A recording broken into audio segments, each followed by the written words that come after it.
Hello dear student, स्वागत है आप सभी का फिर से आपके अपने इस यूट्यूब चैनल पर। आज हम फिर से लेकर के आ गए हैं 10 days series math complete math revision में। डे 2 है हमारा ये वीडियो। डे 1 का वीडियो इस चैनल पर अपलोड हो गया जिसमें 1 और 2 पार्ट को रिवाइज किए हैं, आप उसको ज़रूर देखिएगा। ये डे 2 का वीडियो है हमारा। यदि आपको नहीं पता है तो मैं बता दूं, ये हमारा 10 डेज सीरीज चल रहा है जो कंप्लीट मैथ रिवीजन हो रहा है। इसमें एक वीडियो अपलोड हो गया है। आपको 26 तारीख तक कुल 10 वीडियो मिलेंगे जिसमें पूरा मैथ रिवाइज होगा और 27 फरवरी को आपका पेपर है। तो आज का ये वीडियो हमारा डे 2 है, इसको हम देख लेते हैं। इसमें हम पार्ट 3 को कवर करेंगे। समय ज़्यादा ना गवाते हुए शुरू कर लेते हैं आज का ये वीडियो। तो आप देखेंगे पार्ट 3 हमारा क्या है। पार्ट 3 हमारा है दो चर वाले रैखिक समीकरण। तो क्या होता है पहले इसको हम थोड़ा सा फटाक समझ लेते हैं। देखिए ध्यान से, जितना मैं बेसिक बताऊंगा अगर आप उसको अच्छे से देख लेंगे तो जितना भी पार्ट से अगर सवाल आएगा आप उसको बहुत ही आसान तरीके से कर सकते हैं। देखिए पहले होता क्या है उसमें, तो दो चर यानी क्या होता है, अगर मान यहाँ पे एक्स मान क्या ले, दो चर बोला है तो क्या हो जाएगा, एक एक्स और क्या हमारा एक वाई होगा। ये हो गया हमारे दो चर। चर क्या होते हैं सर, जिनका मान बदलता रहता है। ठीक है, जो हमेशा यहाँ वहाँ चलते रहते हैं उसे बोलते हैं चर। ठीक है, जो बदलते रहते हैं। रैखिक क्या होता है, मतलब कि एक होता है। रैखिक समीकरण मतलब क्या होता है, एक। मतलब कि घात के आधार पर अगर हम देखें तो ऐसा समीकरण जिसकी सबसे बड़ी घात क्या हो, एक हो, वही क्या होता है हमारा रैखिक समीकरण। ऐसा समीकरण जिसकी सबसे बड़ी घात क्या हो, एक हो, वो क्या होता है रैखिक समीकरण होता है। और दो चर यहाँ पे दे दिए। फॉर एग्जाम्पल इसका जो हमारा मूल रूप होता है ना, जो मेन होता है, क्या होता है ए एक्स, क्या होता है A X plus B Y plus का सी इज इक्वल टू 0। ये हमारा होता है रैखिक समीकरण का मूल रूप। देखेंगे यहाँ पे एक्स और वाई दो चर भी आ गए हैं। ठीक है, और ये तीनों क्या है, अचर है, जिसमें संख्याएं आएंगी 1 2 3 4 5 6 कुछ भी यहाँ पे संख्याएं आएंगी। और यहाँ पे दो चर आ गए और इनकी सबसे बड़ी घात क्या है, एक है। यहाँ भी देखेंगे घात एक है, यहाँ भी घात एक है। ठीक है, तो सबसे बड़ी घात एक है और ये क्या है, दो चर वाले रैखिक समीकरण है। इसको हम बोलते हैं रैखिक। अगर ये रैखिक है इसका मतलब घात एक है, द्विघात होगा तो दो होगा, त्रिघात होगा तीन होगा। यहाँ पे हमको रैखिक पढ़ना है तो हम यहाँ पे घात एक ले लेंगे। ठीक, ये हमारा हो गया पार्ट है हमारा। आगे अगर हम इसके बढ़े तो आपको इसमें मेन इंपॉर्टेंट तीन चीज़ें पढ़नी है। पहला आपको पढ़ना है ग्राफीय विधि। क्या पढ़ना है, ग्राफीय विधि से समीकरण आएगा उसको हल करना होगा। दूसरा आपको पढ़ना है प्रतिस्थापन विधि।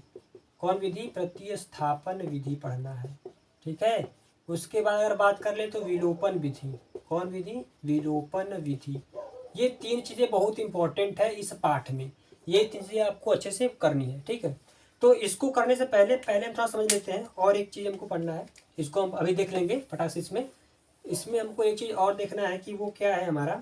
जैसे देखिए हमसे पूछता है कि संगत है कि असंगत है, प्रतिच्छेदित है कि संपाती है कि समांतर है, उसको समझ लेते हैं। ध्यान से देखिएगा क्या होता है, हमारा एक सूत्र होता है, आपको पहचानना होगा। जैसे देखिए अगर कभी A1 is equal to not, यानी कि A1 बटे A2 बराबर न हो B1 बटे B2 के। क्या लिख रहा हूँ यार मैं, मुझे गिनते लिखने आ रही। A1 बटे A2 बराबर ना हो B1 बटे B2 के, तो ये क्या होता है हमारा प्रतिच्छेदी रेखा होता है। ये क्या होता है, प्रतिच्छेदी रेखा होती है। ठीक है सर, और इसमें क्या होता है हमारा एक हल होता है। कितना हल होता है, एक हल होता है। ठीक, अगर मैं इसी प्रकार से अगर यहाँ पे लिखूँ A1 बटे A2 बराबर होता है B1 बटे B2 बराबर होता है C1 बटे C2, यानी तीनों आपस में अगर बराबर होंगे तो वो क्या होता है सर, वो हमारा होता है समपाती। क्या होता है, समपाती रेखाएं होती है और इसका अनेक हल होता है। क्या होता है, अनेक हल होता है। अगर मैं आखिरी वाले की बात कर लूँ, आखिरी वाला हमारा क्या होता है सर, A1 बटे A2 बराबर होता है B1 बटे B2 लेकिन बराबर नहीं होता है C1 बटे C2 के। तो ये क्या होता है हमारा समांतर होता है। कौन होता है, समांतर रेखाएं होती है, समांतर रेखा होती है और इसका कोई भी हल नहीं होता है, कोई हल नहीं होता है। ठीक है, अब इसके आगे थोड़ा सा मैं अगर बात कर लूँ, ये दोनों क्या होते हैं, संगत होते हैं। ये दोनों क्या होते हैं, संगत होते हैं। और ये क्या होता है, असंगत होता है। ये क्या होता है सर, असंगत होता है। देखिए सवाल में हमसे ऐसे ही आएगा, हमसे पूछेगा कि पहले इनको क्या करिए, A1/A2 B1 B2 C1 C2 से तुलना कीजिए और बताइए कि ये संगत है कि असंगत है। अगर संगत है तो फिर उनको हल करना पड़ेगा आगे, ठीक है। ऐसे संगत, अगर संगत है तो उसको ग्राफी विधि से हल कीजिए, ऐसे दे देगा, प्रतिस्थापन से हल कीजिए, ऐसे दे देगा। फिर या फिर पूछ लिया कि बताइए A1/A2 B1/B2 C1 C2 से तुलना करके बताइए कि वो कौन रेखा है, प्रतिच्छेदी है, संपाती है, समांतर रेखा है, क्या है। तो उसको हमको A1 A2 B1 B2 से C1 C2 से तुलना करना है। उसमें हमको दो समीकरण दिया होगा, ठीक है। अभी सवाल आगे लगाएंगे तो अच्छे समझेंगे। दो समीकरण दिया होगा, उसको तुलना करके हमको पहले बताना होगा कि प्रतिच्छेदी रेखा है, एक संपाती रेखा है, एक समांतर रेखा है।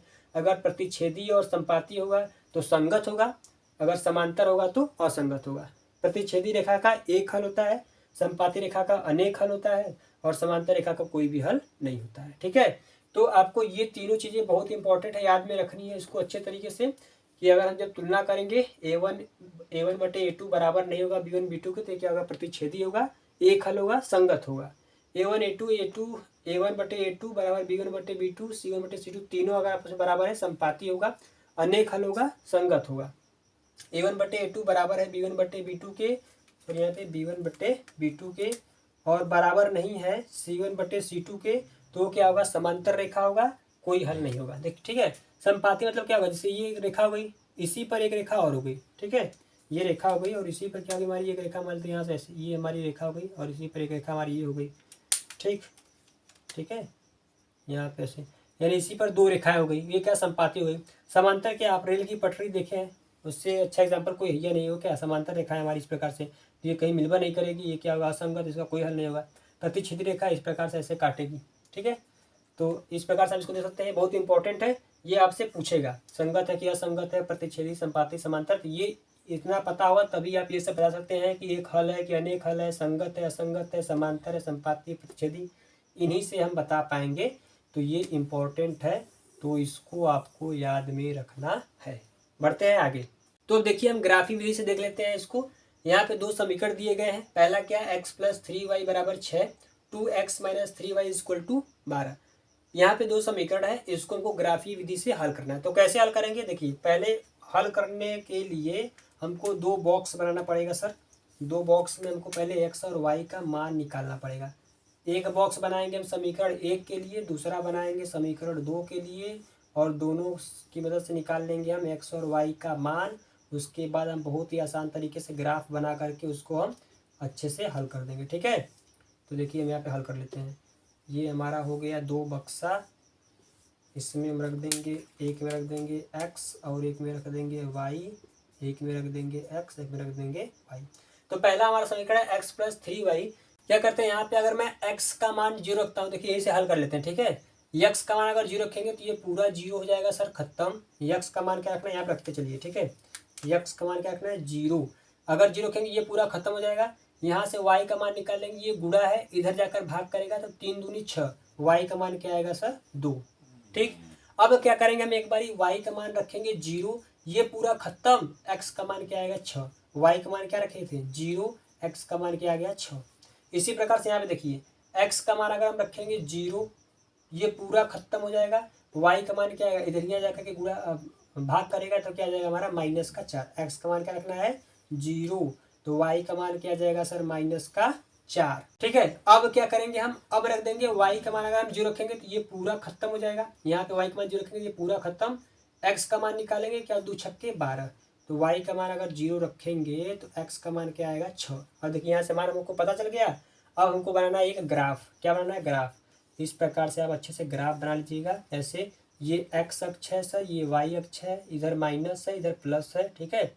तो हम थोड़ा सा रख लेते हैं फटाफट। ये हमारा क्या यहाँ पे मूल बिंदु है। मूल बिंदु क्या बोलते हैं, 0 यहाँ पे जो होता है मेरे क्या मूल बिंदु होता है, ठीक है।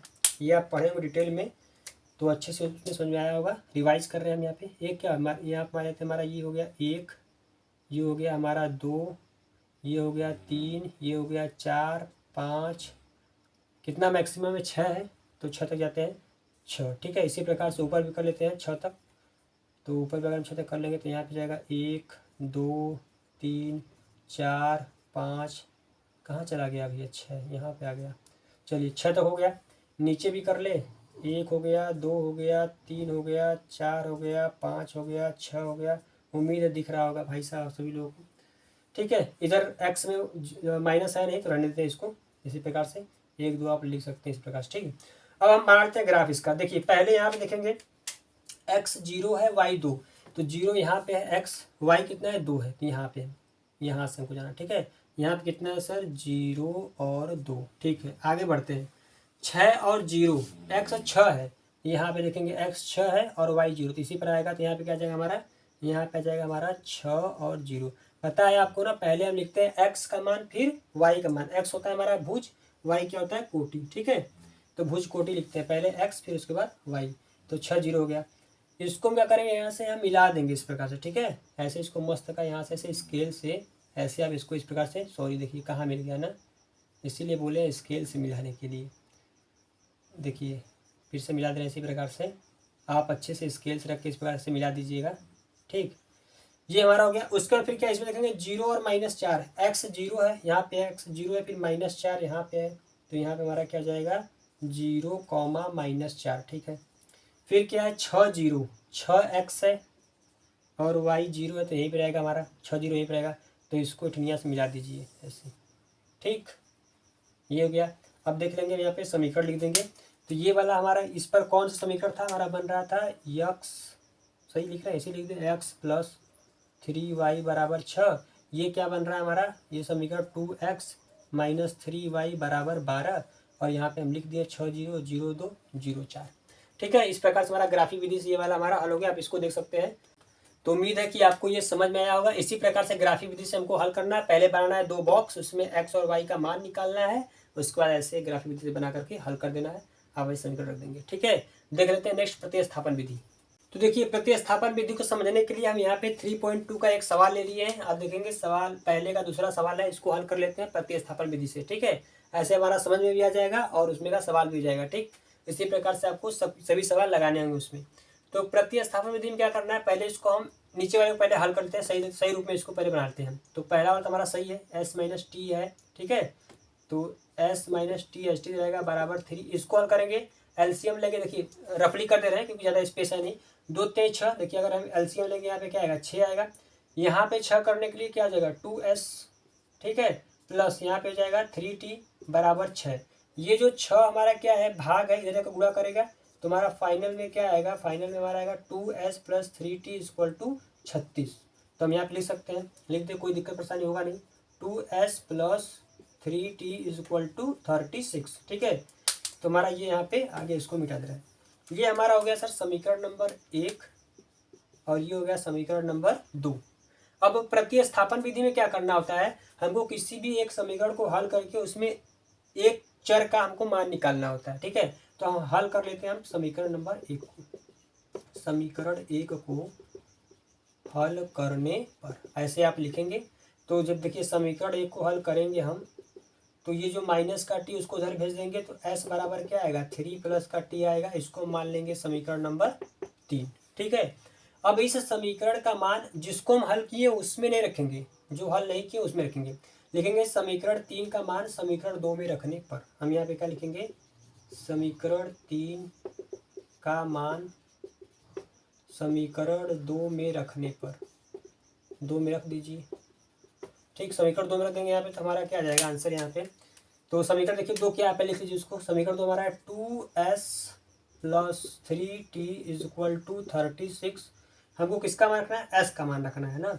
तो जहाँ पे s है हम क्या रखेंगे, वहाँ पे रखेंगे हम 3 + t + 3t = 36। ठीक है, s की जगह क्या 3 + t रख दिए, तो मल्टीप्लाई करेंगे 2 3 6 + 2t हो जाएगा + 3t हो जाएगा = 36 हो जाएगा।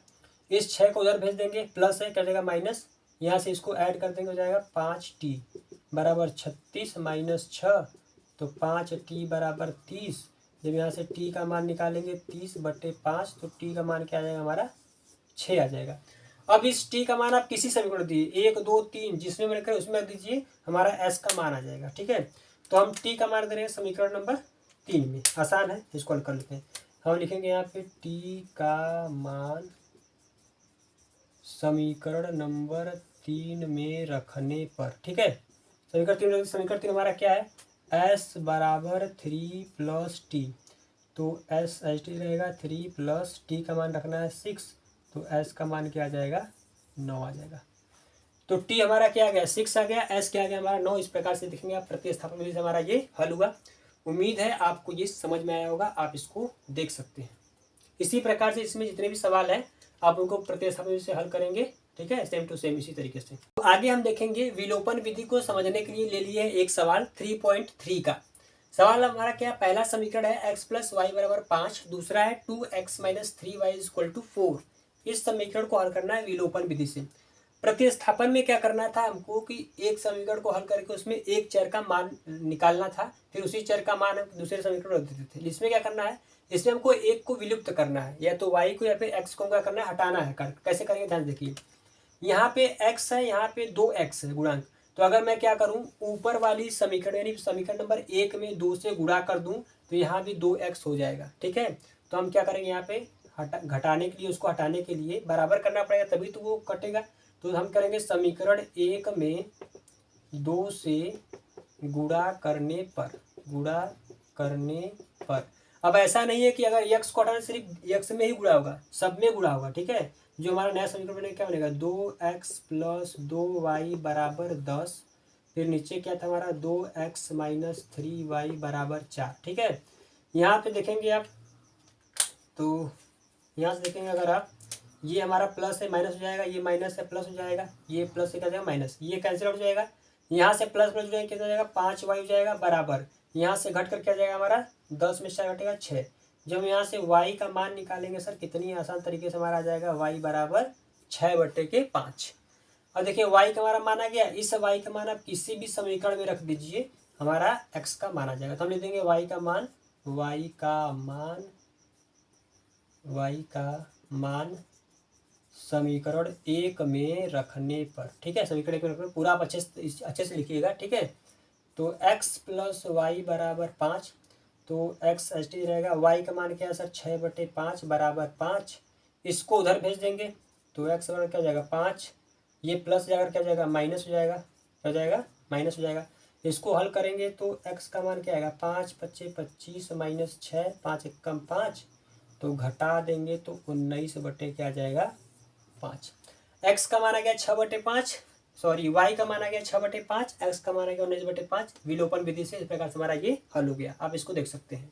तो देखिए बेसिक में मतलब कि इस पाठ के परिचय में सब कुछ मैंने आपको बता दिया, ग्राफी विधि, प्रतिस्थापन, विलोपन, उसके बाद प्रतिच्छेदी, संपाती, समांतर रेखाएं, सब संगत असंगत, ठीक है, उससे कितने हल होंगे, रैखिक समीकरण क्या होते हैं, दो चर क्या होते हैं, सब कुछ बता दिया आपको। अब फटाफट हम देखते हैं सभी सवालों को। तो 3.1 में देखेंगे आप, तो हमको दिया है सवाल की कक्षा 10 के 10 विद्यार्थियों ने एक गणित की पहली प्रतियोगिता में भाग लिया। यदि लड़कियों की संख्या लघु संख्या से 4 अधिक हो तो प्रतियोगिता में भाग लिए लड़कियों की संख्या याद कीजिए। ये हमको ग्राफी विधि से हल करना है, ठीक है। समीकरण आप इसका बना लेंगे अच्छे तरीके से, समीकरण बनाने के बाद आपको ग्राफी विधि से हल करना है, उसके बाद आप उसको हल कर लीजिएगा, ठीक है। इसी प्रकार दूसरा वाला भी है, समीकरण बनाकर इसको ग्राफी विधि से हल करना है, जो मैंने आपको बता दिया है। दूसरा क्या है, a1/a2 b1b2 c1c2 की तुलना कीजिए और निम्न समीकरण युग्म द्वारा निरूपित रेखाएं एवं बिंदु प्रतिच्छेद करती हैं, समांतर अथवा संपाती है। देखिए अब बताना है, अभी मैं बताया था कि ऐसा सवाल आएगा। तो यहाँ पे देखिए दो समीकरण दिया हुआ है। देखिए यहाँ पे क्या हमको दिया, पहला समीकरण क्या दिया सर, पहला दिया है 5x माइनस का 4y प्लस का 8 इक्वल टू 0, फिर दिया है 7x प्लस का 6y माइनस का 9 इक्वल टू 0। अब ये क्या है, a1 है, ये a b1 है, ये c1 है, a1 b1 c1 a2 b2 c2 से तुलना कर लेंगे हम और देख लेंगे क्या है हमारा, ठीक है। एक करके दिखा दे आपको, देखिए हम यहाँ से करेंगे a1/a2 b1/b2 तथा c1/c2 से तुलना करने पर, ठीक है। तो क्या हो जाएगा हमारा a1/a2 क्या होगा सर, a1/a2 होगा 5/7, ठीक है।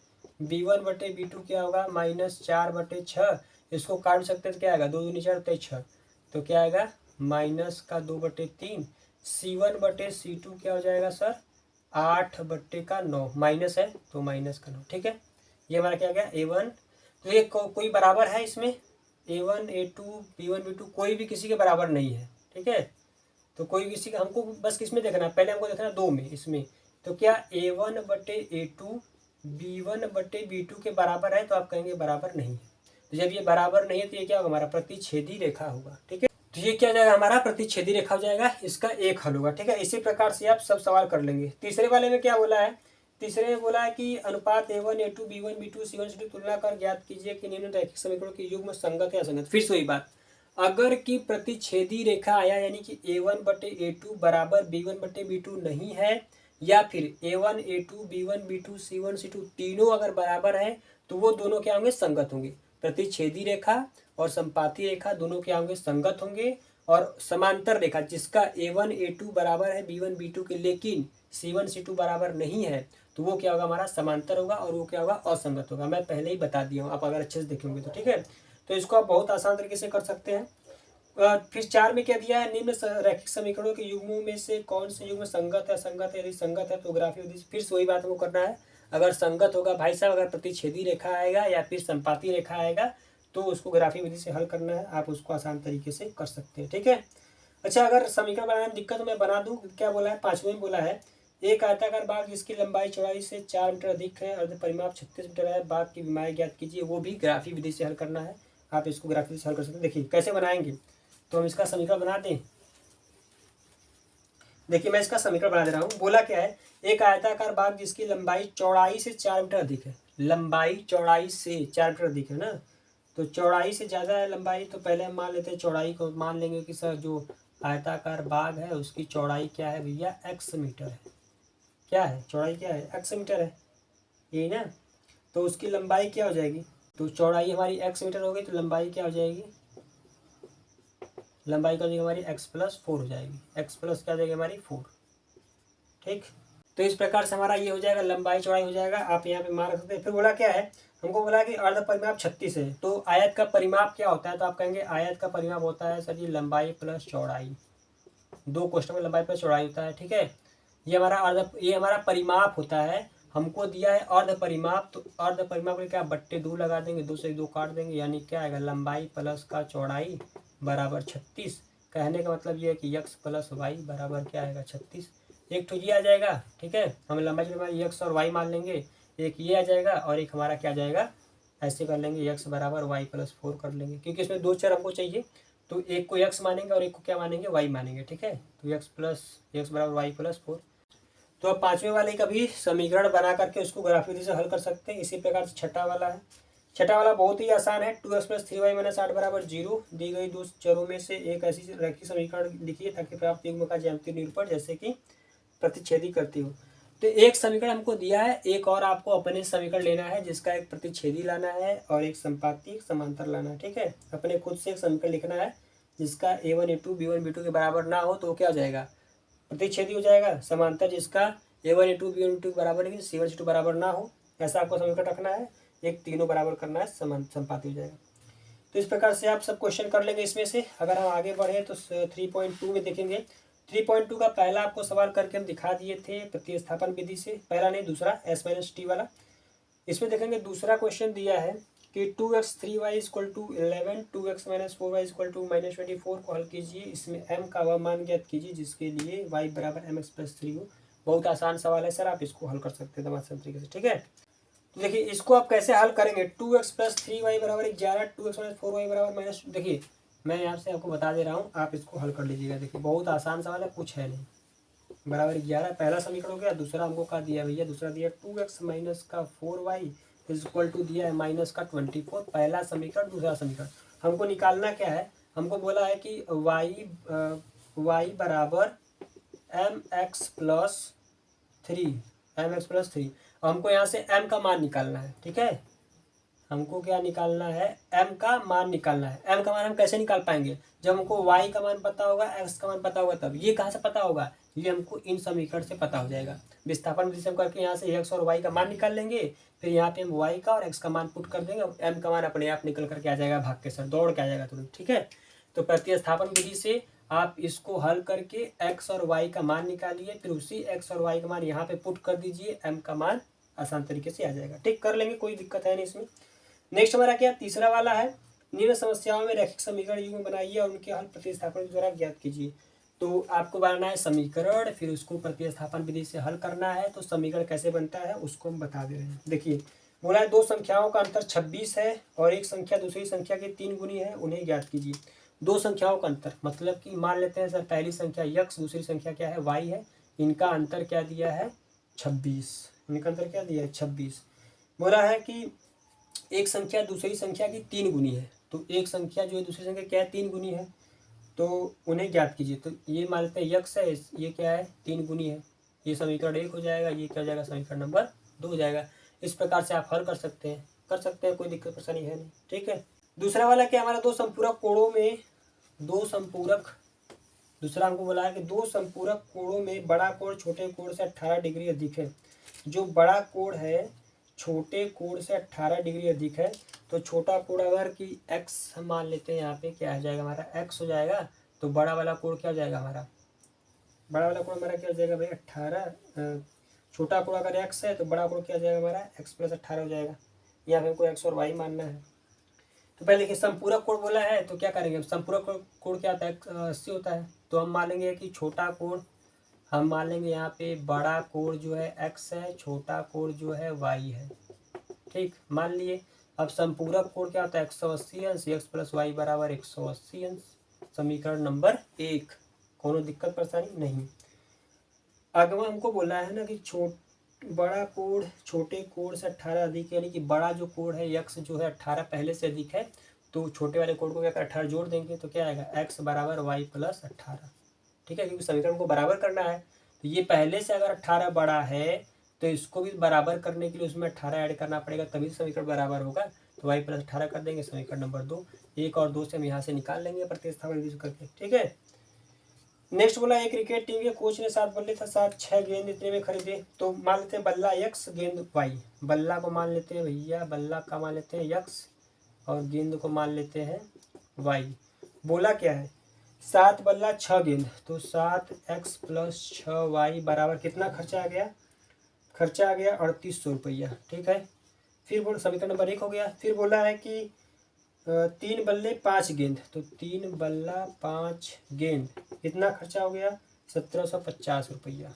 समीकरण नंबर 2, इसको भी प्रतिस्थापन विधि से हल करना है। ठीक, कोई दिक्कत परेशानी होगा नहीं। नेक्स्ट हमको बोला एक नगर में टैक्सी के भाड़े में एक नियत। ठीक है, तो इसका यह समीकरण बनाकर हल करेंगे सब आसान से तरीके से, बस प्रतिस्थापन विधि हल करना है। अगर आपको समीकरण बनाने आ गया तो आप प्रतिस्थापन से आराम से हल कर लेंगे। एक नगर में टैक्सी के भाड़े में एक नियत भाड़े के अतिरिक्त चली गई दूरी पर भाड़ा सम्मिलित किया जाता है। 10 किलोमीटर दूरी के लिए भाड़ा 105 है, 15 के लिए 155 है। तो एक व्यक्ति 25 जाना है तो कितना भाड़ा देना पड़ेगा। तो मान लीजिए हमारा टैक्सी का जो टैक्सी का नियत भाड़ा है, टैक्सी का नियत भाड़ा मान लेते हैं कि x रुपया है, और अतिरिक्त भाड़ा जो है टैक्सी का क्या है अतिरिक्त भाड़ा मान लेंगे कितना है y रुपया है। ठीक है, देखिए पहले क्या बोला 10 किलोमीटर चला है, तो 10 किलोमीटर वो चला है, पहले क्या रहा होगा, पहले उसका नियत भाड़ा कितना x रुपया रहा होगा, फिर उसके बाद 10 किलोमीटर चला, इस 10 में उसका अतिरिक्त भाड़ा क्या लगेगा y लगेगा, बराबर कितना हो जाएगा हमारा, कितना रुपया देना पड़ रहा है 105 रुपया। ध्यान समझिए फिर से, पहले उस टैक्सी का एक नियत भाड़ा है, तो नियत भाड़ा कितना है उसका x रुपया, यही बोला है ना कि एक नगर में टैक्सी के भाड़े में एक नियत भाड़े के अतिरिक्त चली गई दूरी पर भाड़ा सम्मिलित किया जाता है। तो नियत भाड़ा हमने ये मान लिया, अतिरिक्त भाड़ा मान लिया हमने y मान लिया। ठीक है, अब नियत भाड़ा का रुपया कितना होगा x, फिर वो अतिरिक्त अगर 10 रुपया चला 10 किलोमीटर चला है तो उस पर फिर अतिरिक्त भाड़ा लगेगा हमारा कितना y, बराबर कितना रुपया खर्चा आ रहा है 105 रुपया। समीकरण नंबर 1 हो जाएगा। इसी प्रकार से आगे 15 किलोमीटर चला है तो फिर से हमारा x नियत रहेगा प्लस 15y, खर्चा कितना आ गया भैया 155 रुपया। समीकरण नंबर 2 हल कर लेंगे, जो भी मान आएगा फिर हम x प्लस रख देंगे। जब 25 का निकालना होगा तो x + 25y कर देंगे, यहाँ से हम x और y का मान रख देंगे, हमारा आंसर आ जाएगा। ठीक है, x + 25y करेंगे, x का मान और y का मान रखेंगे, हमारा आंसर जो भी होगा आंसर हमारा आ जाएगा। समीकरण आपको इस प्रकार से बनाना है, ऐसे लिख करके अच्छे तरीके से। ठीक है, टैक्सी का नियत भाड़ा अतिरिक्त भाड़ा ऐसे लिख करके करना चाहिए। नेक्स्ट हमारा क्या नेक्स्ट है, यदि किसी भिन्न के अंश और हर दोनों में, इसको ही बना दे रहे हैं समीकरण, देखिए सबका हम समीकरण बना दे रहे हैं आपको, आप इसको हल कर दीजिए। भिन्न के अंश और हर दोनों में 2 जोड़ दिया जाता है तो 9/11 होता है। मान लेते हैं कि अंश जो है हमारा, अंश का है x है, हर क्या है, हर है हमारा y। बोला है अंश और हर दोनों में 2 जोड़ दिया जाता है, जोड़ दे रहे हैं भैया x + 2/y + 2 क्या बोल रहा है, मिल क्या रहा है 9/11।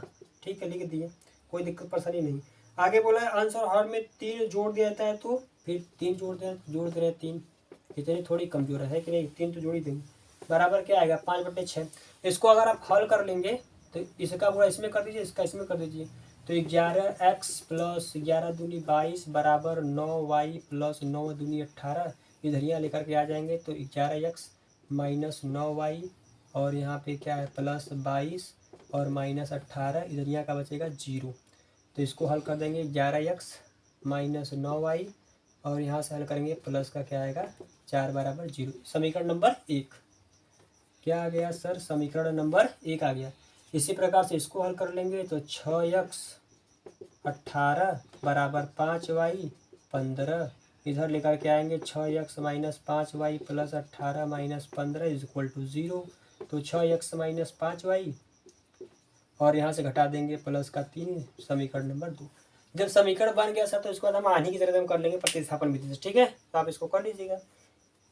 आखिरी हमारा क्या है, 5 वर्ष बाद जैकब की आयु उसके पुत्र की आयु से 3 गुनी हो जाएगी। 5 वर्ष पूर्व जैकब की आयु उसके पुत्र की आयु 7 गुनी हो जाएगी। तो वर्तमान आयु, ये भी आप समीकरण बना लेंगे, उसको समीकरण बना करके आप इसको अच्छे तरीके से हल कर लेंगे। ठीक है, देख लेते हैं नेक्स्ट हम 3.3 3.3 में अगर आप देखेंगे तो प्रतिस्थापन विलोपन विधि को बोला कि आपको कौन सा सरल लगा है, तो आप इसको देख लीजिएगा आपके हिसाब से कौन सा सरल लगा है, आप दोनों विधि से हल करके एक बार उसको देख लीजिएगा। ठीक है, मैं एक इसमें से करवा भी दिया हूँ, उस पर y = 5, 2 में 3y पहला वाला करवा भी दिया हूँ और पूछा है कौन सा अधिक उपयुक्त है, तो आपके हिसाब से जो भी होगा आप उसमें लिख सकते हैं। दूसरा वाले में बोल रहा है कि निम्न समस्याओं में रैखिक समीकरणों के युग्म बनाइए और उनके हल यदि उनका अस्तित्व है तो विलोपन विधि से कीजिए। अब यहाँ पे वही समीकरण बनाना है और अगर उनका हल है, युग्म बनाना है, उनका हल अगर है देखना है तो फिर उसको हम हल करना है विलोपन विधि से। हल है मतलब कि जैसे अगर वो संगत हुआ तब क्या हुआ हल होगा, असंगत होगा तो हल नहीं होगा, तो उसको बना करके आपको देखना है। ठीक है, इस प्रकार से आप उसको देख लीजिएगा। नेक्स्ट हमारा इसी प्रकार से है, सब कुछ सब में ऐसे ही करना है। ठीक है, पहले उसको बनाना है, फिर उसके बाद तुलना करना है A1 A2 B1 B2 से, फिर उसके बाद देखना है कि वो संगत है, हल है कि नहीं है। ठीक है, उनके हल, अगर हल है, अस्तित्व है तो विलोपन विधि से हल करना है, अगर अस्तित्व नहीं होगा तो उसको सिर्फ उसी पर बना करके समीकरण बना करके छोड़ देना है, बाकी कुछ नहीं करना है। इस प्रकार से आपका 3.3 आपका पूरा कंप्लीट आप यहाँ पे इस प्रकार से देख सकते हैं। तो आज के इस डे 2 वीडियो में पार्ट 3 का रिवीजन था। उम्मीद है आपको अच्छे से समझ में आया होगा और मैंने उसे आसान तरीके से समझाने का प्रयास किया है। उम्मीद है कि आप सभी को भी अच्छे से समझ में आया होगा। ठीक है, इस पूरे पार्ट का मैंने रिवाइज किया है, क्वेश्चन कम लगाए लेकिन क्वेश्चन जो भी क्वेश्चन है सबको मैंने हल किया है।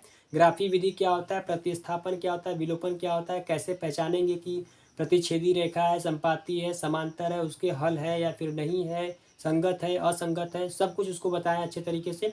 आप अगर वीडियो अच्छे से देखेंगे तो पूरे सवाल को आप आसान तरीके से कर सकते हैं। मिलते हैं जल्दी ही नेक्स्ट वीडियो में डे 3 में लेकर के नेक्स्ट चैप्टर को। तब तक के लिए बाय बाय, टेक केयर, पढ़ते रहिए। Thank you so much for watching this video.